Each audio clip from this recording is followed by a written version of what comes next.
Hi, my name's Laura Blackmore, and I've been in the Winter Park community for over 20 years now, a member of the church for much of that time. And I am on the Finance Committee. I've been on the Finance Committee for the last 3 years, Vice Chair this year, as well as the Leadership Council this year. And I'm also on the NUA Finance Committee. And I'm here today to talk to you about giving and related to our annual pledge drive and why I feel it is so important to give, why I feel it's important for me, but for everyone as Christians and members of this church and this community.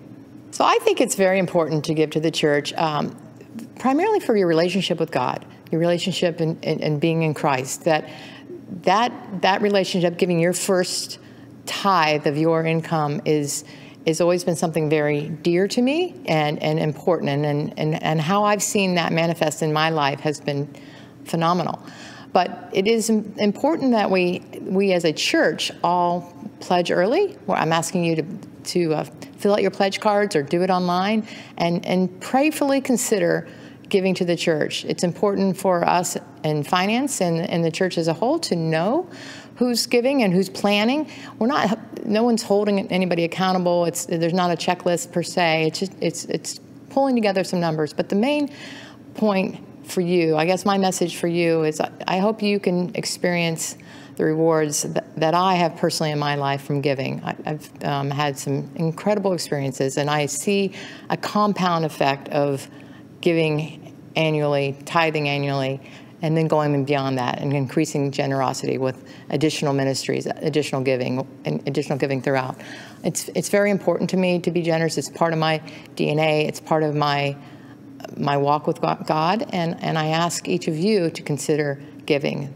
So I have been very fortunate and experienced some incredible blessings, and I can directly tie it to the fact that I've been faithful in giving. I know it can be an anxious time. There's times where I give generously above and beyond probably what I maybe would have done because I felt called to do that in my heart.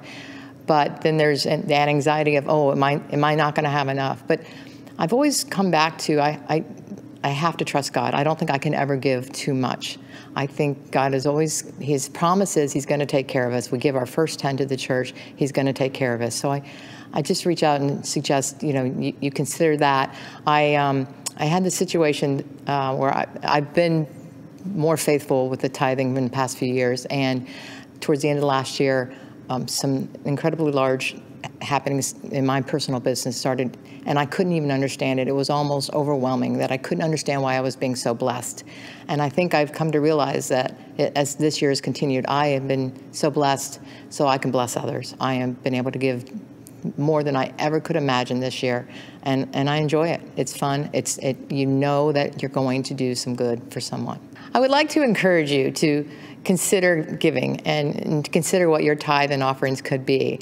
I would like to encourage you to give that pledge, or if you can't give that pledge, think about giving next year in some meaningful way. I want to encourage you to be able to experience that relationship, experience those rewards. I promise you will not maybe understand how it works, how you could give this and provide for others, but it will happen. I just know that this church loves you. This church is already so generous, and I thank everyone that's already been giving and continues to give and supports this church. I look forward to the opportunities we're going to be able to grow, and if the more people give, and that's the reason I'm asking, the kingdom of Christ, it will just, I think, blow our minds what we can do for each other. And thank you for your time.